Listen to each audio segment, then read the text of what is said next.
সমস্ত জাতির প্রত্যাশা একটি আমরা গণতান্ত্রিক অর্ডারে ফিরে যাচ্ছি এবং নির্বাচন সংসদ হচ্ছে গণতন্ত্রের বাহক। আজকে সেখানে আমরা ফিরে যাচ্ছি। অনেক প্রত্যাশা জাতি একটি নির্বাচিত সংসদ, একটি নির্বাচিত সরকার, যারা তাদের কাছে দায়বদ্ধ থাকবে, জবাবদিহি থাকবে এবং এই জবাবদিহিতার জায়গাটাই কিন্তু সংসদ।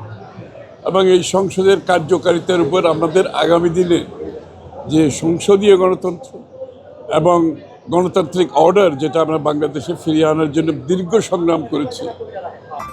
আমেরিকান ASTM স্ট্যান্ডার্ডে তৈরি আধুনিক যুগের আধুনিক pipe RFL easy pipe and fittings.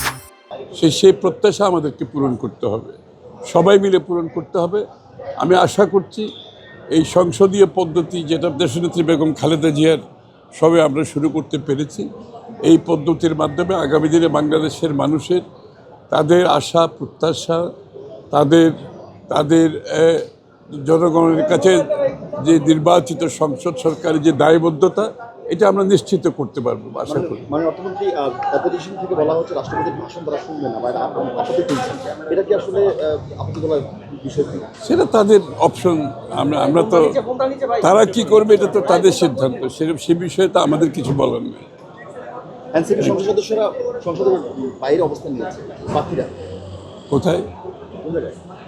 মানে এটা তো শোনেন, এটা একটি গণতান্ত্রিক দেশে সকলের অধিকার আছে তাদের কথা বলার, তাদের মতো করে তাদের ব্যক্ত করা, প্রকাশ করার বিষয়গুলো, সেটা তাদের অধিকার, সে বিষয়ে আমাদের কিছু বলার নাই। লাস্ট প্রশ্ন সেটা হচ্ছে 91 হাত ধরে বাংলাদেশে গণতন্ত্র দেশ আসলো, এবারও গণভ্যুত্থানের বিএনপির হাত ধরে বাংলাদেশের গণতন্ত্রের যুগে পা দিল। এটা বিএনপির একজন কর্মী হিসেবে, বিএনপির একজন মন্ত্রী হিসেবে বাংলাদেশের প্রতিটি ক্রান্তি লগ্নে আপনি দেখবেন বাংলাদেশ জাতীয়তাবাদী দলের উপর বাংলাদেশের জনগণ আস্থা রেখেছে, এবারও রেখেছে।